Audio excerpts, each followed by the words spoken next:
Hello and welcome to Sunshine Village. I'm Milo and this is Twig. We're here for the NS Gear Week. We've tested all the gear and I'm feeling pretty weak. We've been coming out here for our test for a few years now. The place gives us a really perfect testing ground for all these skis. They've got great parks, great terrain, and we've had all kinds of weather conditions, so we've been really able to put everything through its paces. So here we have our Park Ski Best of Test picks for the upcoming winter season. We've kind of divided them into narrow, mid-width and wider. So the reason we've broken down these skis like this is to give options for people who ski in a bunch of different places. Each of these ski categories, we've got kind of a buttery option and a more stiff jump-focused option. They've all got some really interesting characteristics, so we're going to run you through the first set of skis right now, which is the new Edollo 91 from Armada. I rode it today, great fun, so let's get into it.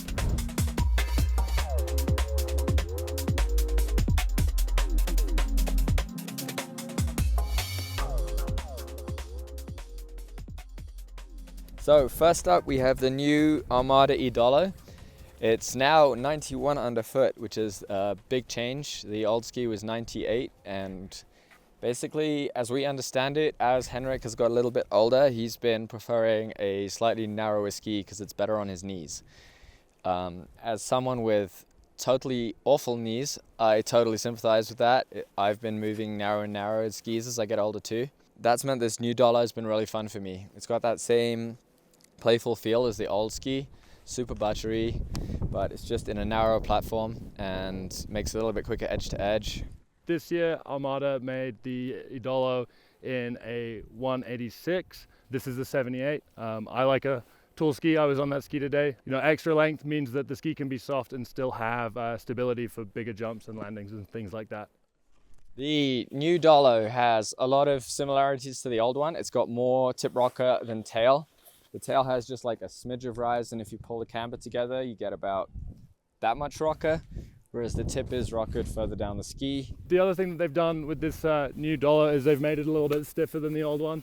The old Dollar was a little bit of a noodle. It was kind of loved for that. I found that made this ski really fun on the runs between the park, to and from the park. Had a little bit more free ride ability than the old one. I think once it breaks in, it will soften up and have a really playful surfy feel, but out of the box it's got a nice bit of stiffness to it that I really like. We think it's a great ski for someone who wants to spin fast, makes it quick to set an edge for switch ups, and the swing weight is pretty low, so it's a great option for that, and also somewhere where you're skiing a lot of hard snow. So out on the East Coast, it's going to be a narrower platform and not have so much impact. And yeah, I think this is a super fun park ski for anything from hitting some jumps, sliding some rails, doing some butters. It's versatile and it's just a great all-round park option.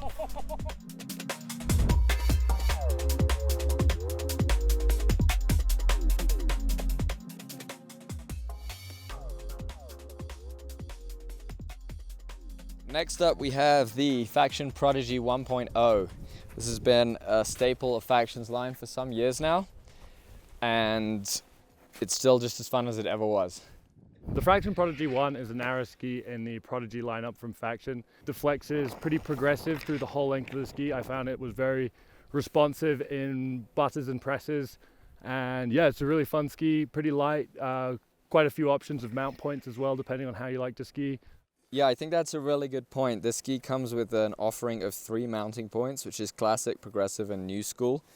New school is for the new schoolers out there, and that's probably where most of you who are watching this video are going to want to go as a starting point, but you can bump these anywhere up to true center and they still feel really fun.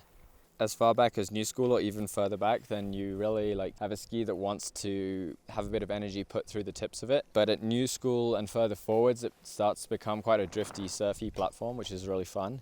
Make sure you check in, think about what you're going to ski and how you're going to ski it, because the ski definitely changes characteristics depending on how you mount it. The slightly more directional shape means it is a little better all over the hill, but ride switch really nice. Compared to the Dollar, these ones are a little bit stiffer. There's some give in the tip and the tail, but in the center of the ski, these are pretty stout, which means you've got a really big landing platform for jumps. They have a low swing weight, especially from the taper, and they're great for spinning fast, quick on rails, And yeah, it's a really fun ski. Yeah, this ski would be great for anyone on the East Coast, someone riding domes, dry slopes, anywhere that doesn't get a lot of snow, Europe. Yeah. Sorry, Europe. He's not wrong. This is the narrowest option we've got here. At 88 underfoot, it's pretty close to that classic park ski width, but it's got directional and more modern day shape to it. So it skis like a classic park ski, but also like a bit more of an all mountain ski. One other thing to note with the Prodigy collection is all of the models these days are offered with the regular Prodigy top sheet or in the capsule collection, which is designed by Elsa Grace and features a sick sort of pop art kind of thing going on. And that is available in all the widths and I believe in also all of the lengths.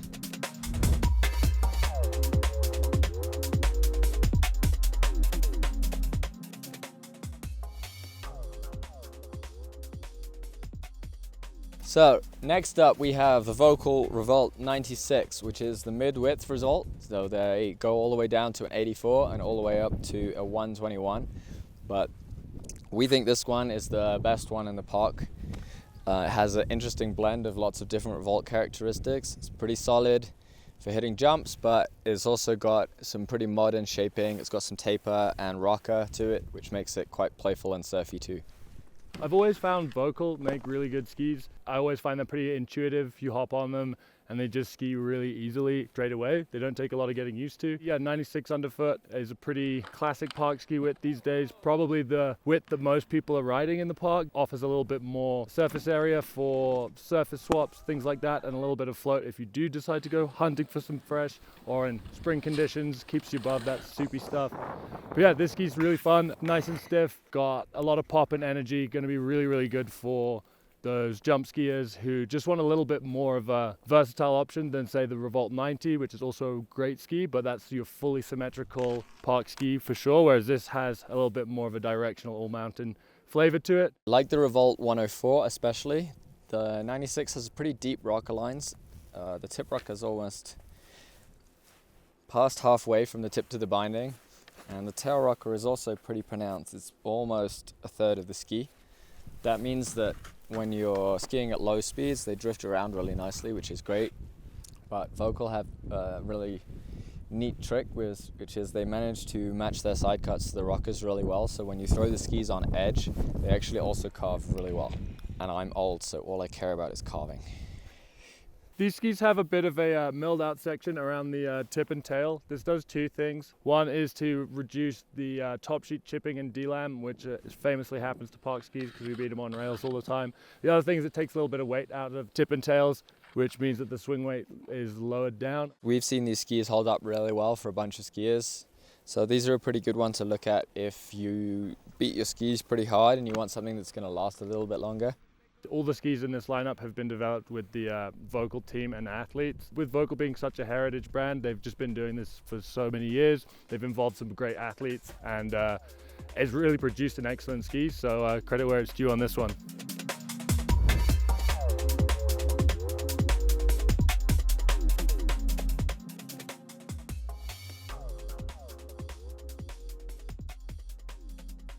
So next up we have the Fischer Nightstick 97, which is actually possibly my favorite ski of the test this year. I had a ton of fun on these. They seem really quick and intuitive. They have a really fun flex profile as well. One thing I've really liked about the Nightstick is they've got this wide squared off platform in the tips, which is really makes buttering a really smooth experience. They don't really have any like steep angles or hooky spots, so when you're flexing the ski drifts really comfortably without catching, and it really like feels good when you're doing nose butters especially, but also tail butters. The flex of the ski too, it's pretty progressive, but it's like decently soft in the tips when despite having like a lot of energy to it. I was very surprised to find Fischer making my favorite park ski of the test, but so far they are. The other really awesome thing about the Fischer Nightstick 97 and the rest of the Nightstick range from Fischer is that it has a reinforced metal plate underfoot.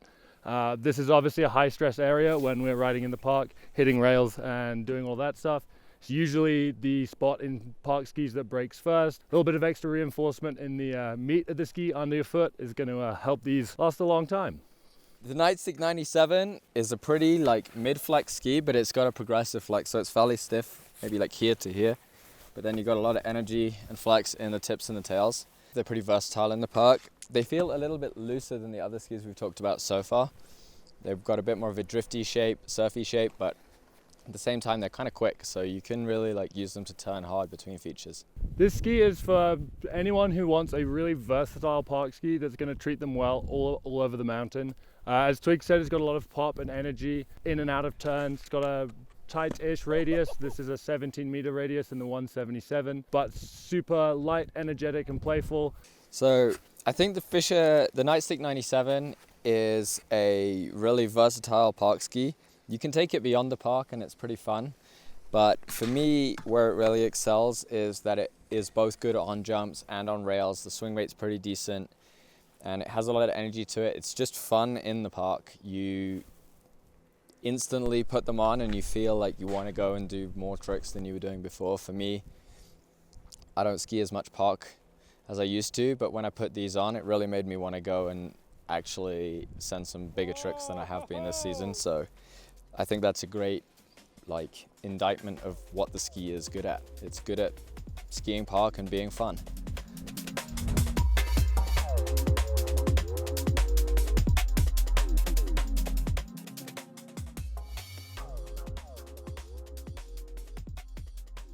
So next up we've got the K2 Reckoner 102.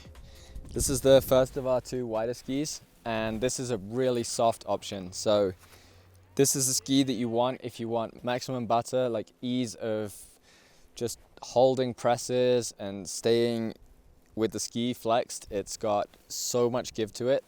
And what K2 have been doing with their softer skis, the same is true of the KF and the other skis in the Reckoner line, is they load up the ski with carbon, so it's also got a lot of rebound to it. It's really poppy once you load it up, which makes for a really fun combo. It's super easy to flex and then it bounces back, which is a pretty rare but really enjoyable combo for playing around in the park. Yeah, I usually find the biggest issue with soft skis is a lack of energy, and I think the standout characteristic of the Reckoner 102 is that it remains energetic while still being one of the softest skis we've got here at the test. The slightly wider park ski option is going to be good for staying on top of that pow, that dust on crust, or and you want to kind of surf and stay on top of that sort of snow. This is going to be a really fun jibby option for you there. Yeah, these skis are the perfect slushy spring ski. I feel like they're also really nice for just kind of like cruisy park skiing. They might not be the ski that you'd pick if your ultimate goal is to huck dubs or like huge spins off rails, but if you really enjoy stuff like surface swaps and 50-50s and buttering on and off of features, then these are a really great option. So as you can see from Milo here, the Reckoner's really got some bend to it. It's one of the softest skis on the market right now in terms of its base flex. Maybe the blend is softer, but pretty much this is the next softest option. You kind of have to know that you like a soft ski if you're going to enjoy these, but it does make them super easy to ski. They're very easy to engage into a turn. The radius feels much shorter than the actual radius on the ski because you can bend it so much. And that allows you to carve pretty deep trenches as long as the snow is still soft. And at the same time, if you throw them sideways, they're so soft, they're not going to hook on anything and they really drift very easily. I think this ski is for anyone that prefers a softer ski. As Twig said, you know what you're getting into when you buy a ski like this. So take your personal ski style and the skis you like into consideration when considering the Reckoner 102. But this has been a fan favorite of the Newschoolers team and our testers for a couple of years now. And yeah, it's super popular. Everybody loves it. So give it a go.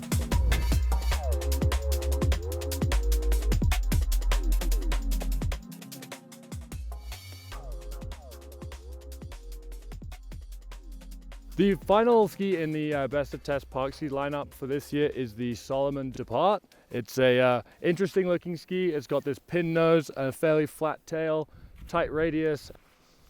Yeah, the Depart, it definitely bucks the normal park ski trend. It's got a pretty different shape to it. It's really wide in the nose, and that's a really fun platform for buttering on. The pin nose, it cuts through like mixed conditions. That makes it a kind of versatile option. We actually had it last year as an all-mountain pick, but this year we were like skiing it more in the park and really seeing what it had to offer there as well. It has a ton of tip and tail rocker, so it's really fun on surface swaps and buttering onto features as well. Despite having like a stiffer platform than some of the skis here, it's much stiffer than, for example, the Reckoner 102, but it still gives you a lot of buttery, playful feel. Underfoot, there's plenty of energy. Tight turn radius allows you to like rip turns between features really fast and to make the most of skiing the park. I think tighter turn radius park skis are a lot of fun because they just open up so many more avenues and options in the park. On a more traditional park ski, you may hit a feature and not be able to cut across the hill quickly to go hit another feature that you want. Something with a tight turn radius like this really opens those doors.